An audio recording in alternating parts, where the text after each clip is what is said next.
Hello everyone, चाय और chapters में आपका स्वागत है। ये हमारी 4th क्लास रहेगी। लास्ट क्लास में हमने 30 क्वेश्चंस किए थे, आगे के अब करेंगे। क्वेश्चन नंबर 31, 1916 के प्रसिद्ध लखनऊ समझौते पर औपनिवेशिक भारत में किन दो प्रमुख राजनीतिक संस्थाओं के बीच हस्ताक्षर किए गए थे? स्वराज पार्टी और मुस्लिम लीग, भारतीय राष्ट्रीय कांग्रेस और मुस्लिम लीग और ब्रिटिश सरकार, भारतीय राष्ट्रीय कांग्रेस और ब्रिटिश सरकार। कौन सा सही होगा? भारतीय राष्ट्रीय कांग्रेस और मुस्लिम लीग। कांग्रेस की साइड से कौन थे? बाल गंगाधर तिलक। और मुस्लिम लीग की साइड से कौन थे? जिन्ना। लेकिन ये जो प्रमुख नेताओं के बीच जो हस्ताक्षर हुए थे, किस चीज़ को लेकर हुए थे? अंग्रेजों के विरुद्ध स्वतंत्रता के लिए। क्वेश्चन नंबर 32, निम्नलिखित में से कौन सी परिस्थिति भारतीय अर्थव्यवस्था में अल्प रोजगार की संकल्पना को सर्वोत्तम रूप से दर्शाती है? इसमें बताना है अल्प रोजगार मतलब जिसकी जितनी क्वालिफिकेशन है उसके अकॉर्डिंग उसको काम न मिलना। ऑप्शन नंबर 1, अल्प पेंशन प्राप्त करने वाला एक सेवानिवृत्त व्यक्ति। नहीं। किसी दुकान में अंशकालिक सहायता भूमिका के रूप में कार्यरत एक स्नातकोत्तर विद्यार्थी। ये बिल्कुल सही रहेगा। क्यों? क्योंकि वो एक दुकान में काम कर रहा है, लेकिन उसके पास क्वालिफिकेशन क्या है? ग्रेजुएशन है, जो कि आजकल देश में हो रहा है। ठीक है, बेरोजगारी इस हद तक बढ़ गई है। क्वेश्चन नंबर 33, विलियम डिग्बी ने निम्नलिखित में से किस वर्ष के लिए भारत की राष्ट्रीय आय का अनुमान लगाया था? 1899 में। निम्नलिखित में से कौन सा लीडर ब्रिटिश शासन के विरुद्ध सविनय अवज्ञा के एक महत्वपूर्ण कृत्य नमक मार्च को शुरू करने के लिए उत्तरदायी था? सुभाष चंद्र बोस, महात्मा गांधी, बाल गंगाधर तिलक, लाला लाजपत राय। महात्मा गांधी। सुभाष चंद्र बोस निम्नलिखित में से किस वर्ष में इंग्लैंड से भारत आए थे? 1921 में। क्वेश्चन नंबर 36, निम्नलिखित में से कौन सा भारत में मुद्रा आपूर्ति की M1 और M2 दोनों श्रेणियों में शामिल है? डाकघर बचत जमा, जनता के पास मुद्रा, राजकोषीय बिल, वाणिज्य बैंकों में आवेगिक जमा। जनता के पास मुद्रा। इसमें देखिए M0 क्या होता है? Currency in circulation plus bankers deposit with RBI plus other deposits with RBI। M1 क्या होता है? Currency with public plus demand deposits with the banking system plus other deposit with RBI। M2 होता है M1 plus saving deposit of post office saving banks. M3 होता है M1 plus time deposit with the banking system. M4 होता है M3 plus all deposit with post office saving banks. ये सभी क्या है? Measure of money supply.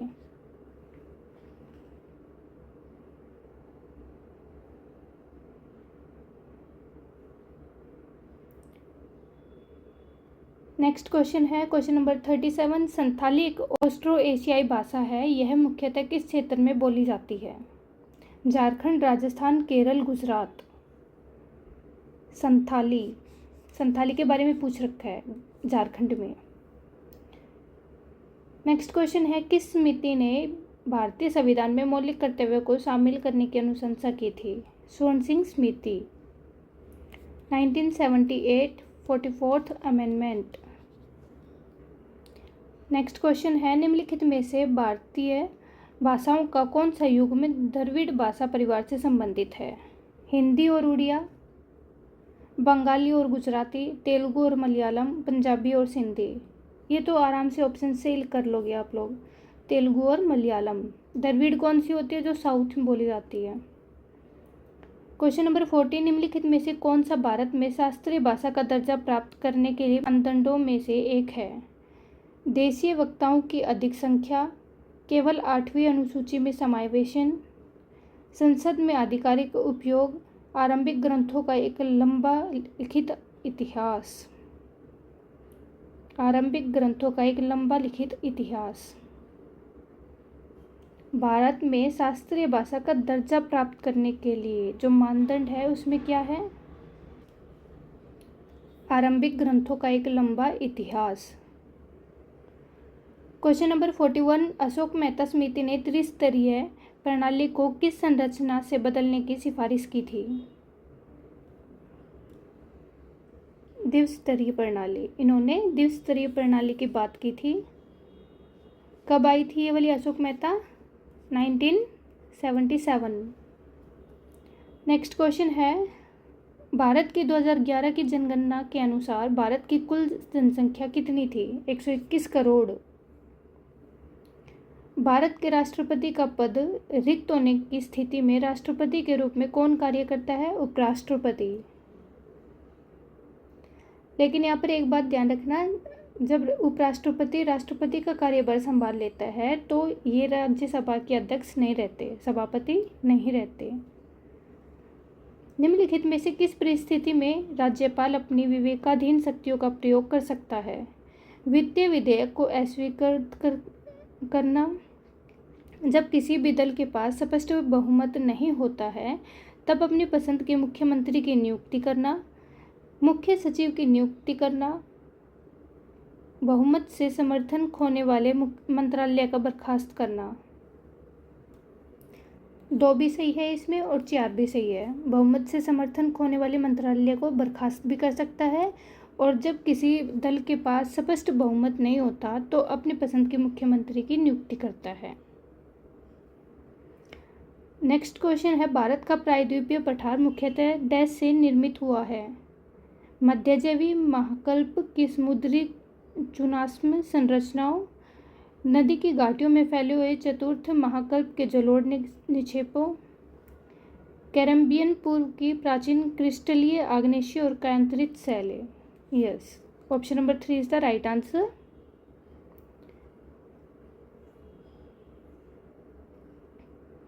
Next question है question number 46, लौह एवं इस्पात संयंत्र के स्थान को प्रभावित करने वाला निम्नलिखित में से कौन सा एक प्रमुख कारक है? विलासितापूर्ण वस्तुओं के बाजार की उपलब्धता, शैक्षणिक संस्थाओं की उपस्थिति, उच्च जनसंख्या घनत्व, लौह अयस्क भंडार की निकटता। लौह अयस्क भंडार की निकटता, ये पास में होंगे तभी तो और अच्छे से प्रभावी तरीके से काम कर पाएगा। 1857 में मेरठ में विद्रोह की शुरुआत किस सिपाही ने की थी? मंगल पांडे ने। नेक्स्ट क्वेश्चन है, 1905 में सर्वेंट्स ऑफ इंडियन सोसाइटी की स्थापना किसने की थी? गोपाल कृष्ण गोखले। तिलक ने होम रूल लीग की थी। Dadabhai Naoroji drain of wealth. Lala Lajpat Rai Simon commission से जुड़े हुए थे जिनकी वजह से उनकी मौत हो गई थी। क्वेश्चन नंबर 49, भारत के विदेशी मुद्रा भंडार के प्रबंधन के लिए कौन सा बैंक उत्तरदायी है? आरबीआई। नेक्स्ट क्वेश्चन है, निम्नलिखित में से किसे शिक्षा और सामाजिक सुधारों को बढ़ावा देने के प्रयासों के साथ साथ स्वतंत्रता आंदोलनों में भाग लेने के लिए याद किया जाता है? JRD Tata, Gopal Krishna Gokhale, M Visvesvaraya, CV Raman. Gopal Krishna Gokhale. CV Raman कौन थे?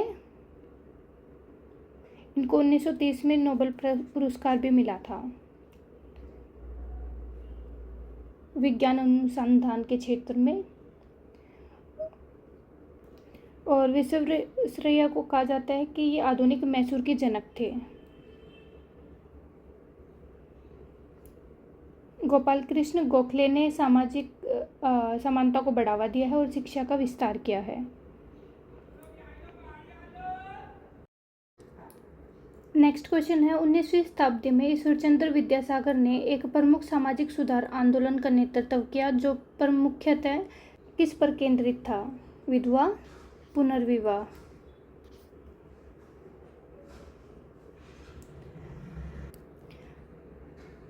कलकत्ता में दादा भाई नौरोजी के नेतृत्व में आयोजित भारतीय राष्ट्रीय कांग्रेस के दूसरे अधिवेशन में प्रतिनिधियों की संख्या कितनी थी? 134, 234, 334, 434. 434 is the right answer. Next question है, मुंबई में स्थित गेटवे ऑफ इंडिया ब्रिटिश राज परिवार की यात्रा के उपलक्ष्य में 20वीं शताब्दी के आरंभ में निर्मित एक महत्वपूर्ण प्रतीक है। यह मुख्य रूप से किस स्थापत्य कला को प्रतिबिंबित करता है? द्रविड़, आर्ट डेको, भारतीय मुस्लिम, गौथिक पुनर्जीवन, आर्ट डेको। इसका सही आंसर होगा option number 3, Bharat Muslim, Indian and Muslim स्थापत्य कला। निम्नलिखित में से कौन सी नदी सतपुड़ा और विंध्य पर्वतमालाओं के बीच ब्रंश घाटी से होकर बहती है? नर्मदा। सतपुड़ा और विंध्य की बात कर रखे ना यहाँ पे, तो नर्मदा ही है। संथाली, खासी और मुंडारी भाषाएं निम्नलिखित में से किस भाषा परिवार से संबंधित है? Tibet Verma, Indo European, Austro एशियाई, द्रविड़। ऑस्ट्रो एशियाई। क्वेश्चन नंबर 56, संसद के किसी भी सदन में किसी सदस्य को हटाने का प्रस्ताव पेश किया जा सकता है और इस पर विचार किए जाने से पहले लोकसभा में कम से कम 100 सदस्य या राज्यसभा के 50 सदस्यों का समर्थन होना आवश्यक है। हटाने की यह प्रक्रिया भारत के किस संवैधानिक निकाय पर लागू होती है? उच्चतम न्यायालय और उच्च न्यायालय के न्यायाधीशों पर। नेक्स्ट क्वेश्चन है, भारत को वैश्विक स्तर पर विनिर्माण के लिए सर्वाधिक अधिमत गंतव्य के रूप में बढ़ावा देने के उद्देश्य से मेक इन इंडिया पहल निम्नलिखित में से किस वर्ष शुरू की गई थी? मेक इन इंडिया 2014 में। नेक्स्ट क्वेश्चन है, भारत के निम्नलिखित क्षेत्रों में से कौन सा क्षेत्र आर्द्र उष्णकटिबंधीय सदाबहार ट्रॉपिकल वेट एवरग्रीन वनस्पति के लिए जाना जाता है? Right answer is option number 2, पश्चिमी घाट के दक्षिणी भाग। नेक्स्ट क्वेश्चन है, स्तूपों के निर्माण के लिए प्रारंभ में किस सामग्री का उपयोग किया जाता था?